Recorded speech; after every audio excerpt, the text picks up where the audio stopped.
बजरंग बली की जय। हर हर महादेव। तो सभी को नमस्कार, जय श्री राम, बजरंग बली की जय। तो जितने भी फोर्थ ग्रेड के अभ्यर्थी हैं, तो देखो सीधी बात करते हैं हम। तो देखो इसके अंदर हम बात करेंगे आज इसकी कट ऑफ के बारे में भी मैं बात करने वाला हूं। और ये कट ऑफ के लिए मान लो आप अंतिम एक कल भी वीडियो बनाऊंगा, लेकिन आज के वीडियो में मैं बिल्कुल करेक्ट बात करूंगा कट ऑफ पे। और साथ में मैं ये भी बात करने वाला हूं। सबसे पहले बात करते हैं हम पदवर्दी की। तो देखो पदवर्दी के लिए मैंने कहा था कि पदवर्दी इसकी 100% होगी। तो आज जो भर्ती का जो नोटिफिकेशन जारी हुआ था उसको मैंने गौर से देखा था, उसमें एक पद की बढ़ोतरी हुई है। हालांकि सरकार ने तो साफ उसके ऊपर न तो कोई टिप्पणी की न उसके ऊपर कोई जवाब दिया, लेकिन भगवान की कृपा से अपनी बात रह गई, एक पद की वृद्धि हुई। खैर कोई नहीं, लेकिन जो भजनलाल सरकार है उसने कुछ तो पुण्य किए हैं, लेकिन उसने क्या किया, राजनीति में आके कुछ ऐसा भी ले लिया जिसका क्रेडिट इनको आने वाले विधानसभा चुनाव में जरूर मिलेगा, 100% मिलेगा, इसमें कोई दो राय नहीं।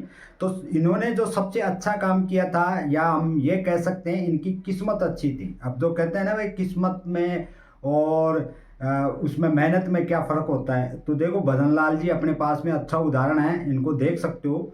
इनकी किस्मत बुलंद थी, इनके कुछ पुण्य थे, या यह कहें कि इनके भगवान के भजन इतने किए हुए थे कि इनको एक तो मुख्यमंत्री पद मिला राजस्थान में, और मुख्यमंत्री पद पर रहने का इनको सौभाग्य मिला।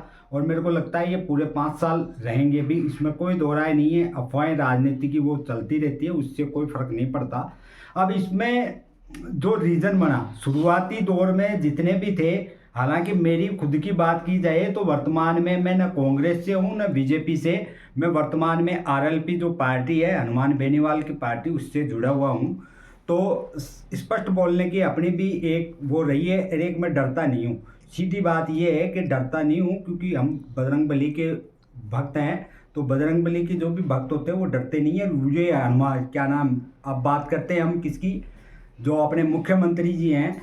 तो इन्होंने कुछ अच्छे पुण्य किए, अच्छे भजन गाए भगवान के, उसके नतीजे इनके संकट मोचन मन के राहे कौन, आलोक राज जी इनको मिल गए और वो आ गए। अब मैं इसके ऊपर शुरू में ही मैंने बोल दिया था, उस समय अफवाहें चल रही थी कि भजनलाल जी की कुर्सी जा सकती है, दूसरा मुख्यमंत्री बनेगा। मैंने कहा था जब तक आलोक राज जी पद पे हैं, भजनलाल जी को कोई हिलाने वाला नहीं है। और ये वास्तविकता है। अब क्यों है इसके अंदर वास्तविकता, इसका रीजन ये है कि आलोक राज जी ने, राजस्थान के जो युवा हैं वो ही हमेशा सरकार बदलते हैं। ये राजस्थान का इतिहास है, इतिहास गवाह है इस चीज़ का कि राजस्थान के जो युवा बेरोजगार हैं वो ही सरकार को बदलते हैं। मुख्यमंत्री जी ने किसानों के लिए, वृद्धजनों के लिए, महिलाओं के लिए, बालिकाओं के लिए, युवाओं के लिए हर प्रकार की कई योजनाएं चलाई, लेकिन वो युवा संतुष्ट नहीं कर पाए। भर्ती परीक्षाओं में जो लगे हुए बेरोजगार थे उनको वो संतुष्ट नहीं कर पाए। बार बार होता पेपर लीक की घटनाओं को वो नहीं रोक पाए। ये सबसे बड़ा फेलियर था, उनकी सारी योजनाओं पे पानी फेर के चला गया। अपने आ गए भजनलाल जी। अब भजनलाल जी आए, उस समय सबको लग रहा था कि शायद साल भर 6 महीने इतना ही इनका कार्यकाल होने वाला है, फिर मुख्यमंत्री वसुंधरा जी या कोई और बीजेपी का कोई आएगा। लेकिन आलोक राज जी जब इस कुर्सी पर बैठे उसी समय इनके 4 चांद लग गए मुख्यमंत्री जी के पद पे। अब अगली बार के लिए मैंने उस समय भी कहा था कि ये अगर बंदा है तो अगली बार भी मुख्यमंत्री पद इनका ही है। लेकिन उन्होंने एक सबसे बड़ी गलती कर दी, क्योंकि राजनीति किसी को छोड़ती नहीं है, ये सीधी बात है। वो पहले सही थे, तो उन्होंने गलती ये की कि उन्होंने फोर्थ ग्रेड में पद नहीं बढ़ाए। जहाँ 21 लाख अभ्यर्थी मांग कर रहे थे वहाँ पे उन्होंने पद नहीं बढ़ाए।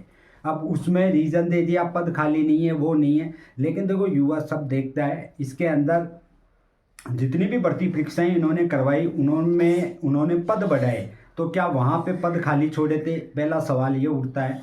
जो भी राजनीतिक होता है, जैसे मान लो अभी बेरोजगार मेला लगाना था, तुरंत आनन फानन में जैसे यहाँ पे गृह मंत्री आए उसी समय रोजगार मेला लगा के फटाफट नियुक्ति पत्र मार दिए। ऐसे बोल दें इनको कि साहब नियुक्ति दे दो, तो इनको टाइम नहीं है, वो नहीं हुआ, वो काम पूरा नहीं हुआ। तो ये बहाने सब समझता है। जो तैयारी करने गया है उसको सारी समझ है कि राजनीति कहाँ है। अब इनके इसके पीछे किसकी राजनीति थी, कौन लोग थे जो इसको नहीं इसमें पद बढ़वाना चाहते थे, इनकी क्या मंशा थी वो जाने। लेकिन ये सबसे बड़ा फेलियर है इसमें। अगर वो 5,000 2,000 3,000 पद भी बढ़ाते तो ये एक उनकी महानता होती और ये माना जाता कि अगली बार भी मतलब बीजेपी को वही पूर्ण बहुमत से मिलता। अब इसमें थोड़ा सा डाउट है कि ऐसा क्यों हुआ, ये एक मेरे मन में भी सवाल है और ये हमेशा बना रहेगा कि ऐसा क्यों किया जब हर भर्ती परीक्षा में पद बढ़ाए गए, अब उसमें इसमें क्यों नहीं बढ़ाए गए, ये सवाल रहेगा। लेकिन अब इसका तो आगे आने वाले चुनावों में ही पता लगेगा कि कितना युवाओं ने समर्थन दिया। लेकिन हाँ, फिर मैं कहूँगा कि इनके जो आलोक राज जी हैं वो जब तक पद पे हैं ये अगली बार तक के लिए भी बीजेपी के मुख्यमंत्री यही रहने वाले हैं। ये 100% सत्य बात है, इसमें कोई दो राय नहीं। और जिस प्रकार से भर्ती परीक्षाएं हुई है पारदर्शिता के साथ में, इतिहास गवाह है राजस्थान का और भारत का, इस प्रकार से कभी भी नहीं हुआ। 21 24 लाख अभ्यर्थियों की एग्ज़ाम होता है, पेपर आउट नहीं होता है, पेपर आउट की घटनाएं नहीं आती है, पेपर लीक से संबंधित मुद्दे खत्म हो गए। ये इतिहास की सबसे बड़ी देन है। इससे पहले जो जितने भी रहे हैं उन्होंने क्या किया है, वर्तमान जो है उन्होंने क्या किया है, ये फ़र्क है। लेकिन राजनीति में अगर बात की जाए तो मुख्यमंत्री ने धीरे धीरे राजनीतिक रंग अपनाने शुरू कर दिए।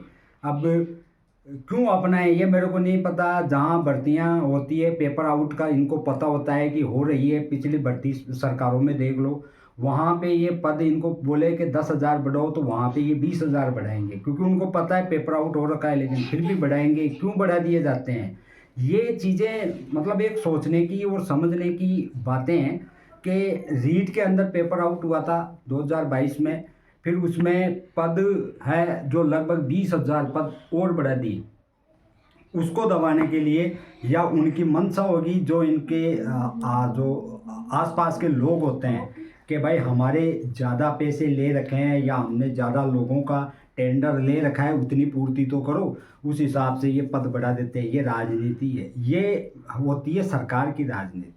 लेकिन बंदा ईमानदार बेटा है, वहाँ पे मौका नहीं मिला। फिर इनको वहाँ पे क्या दिक्कत आ रही थी, जहाँ पेपर आउट 0% इनको पता था एक पद भी बढ़ेगा, जैसे एक पद बढ़ा है तो एक मेहनती बालक और लगेगा, तो अच्छी बात है, खुशी की बात है कि भाई एक और लगा।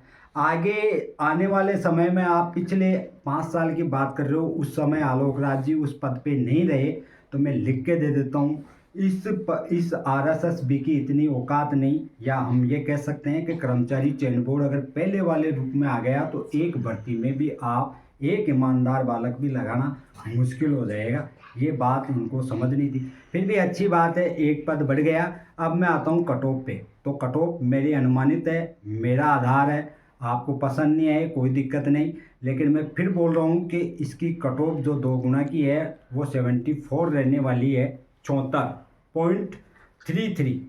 इससे ऊपर नहीं जाएगी, कुछ भी हो जाए चाहे मेरे अनुमान से। अब चली जाए तो चली जाए। मैंने पहले भी कहा था अगर पदवर्दी नहीं हुई तो मैं वीडियो बनाना छोड़ दूंगा।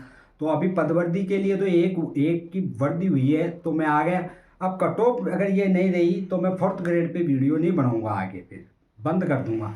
तो 74 के लगभग इसकी कट ऑफ रहेगी, ये निश्चिंत रहो। अब मेरे जैसे हैं जिनके 74 ही नहीं है तो उनका तो देखो अब भगवान ही मालिक है, वो क्या करेंगे, नॉर्मलाइजेशन क्या होगा, ये सब चीज़ें क्लियर हो गई। मैंने एक बोला था कि फर्स्ट सेकंड पारी के अंक नहीं कटेंगे, तो देख लो नहीं कट रहे, नहीं कटेंगे। वो उसका रीज़न बता दिया था मैंने कि वो क्यों नहीं कटेंगे, क्योंकि हर में 9,000 लेने हैं तो कटने का बढ़ने का तो सवाल ही पैदा नहीं होता। दोनों चीज़ मेरी सही हो गई।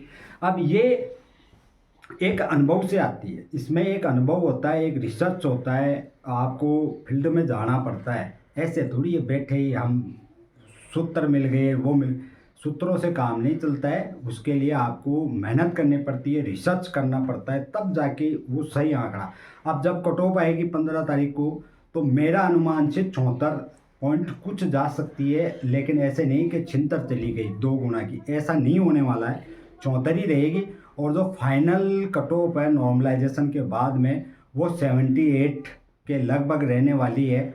अब जिसके 78 नहीं है उसका हम कुछ नहीं कर सकते, उनको तैयारी करनी चाहिए या अपना जॉब देखना चाहिए। बाकी मैं इसके ऊपर अगले जो वीडियो आएगा उस पर और विस्तार से चर्चा करेंगे रिजल्ट के बाद में। तब तक के लिए आप सभी को नमस्कार, जय श्री राम, बजरंगबली की जय, शुभ रात्रि, हैप्पी मकर संक्रांति। बजरंगबली की कृपा आप पे बनी रहे, आप सभी जॉब लगें जो भी मेरे वीडियो को देख रहे हैं। इसी के साथ में धन्यवाद। जय बजरंगबली की।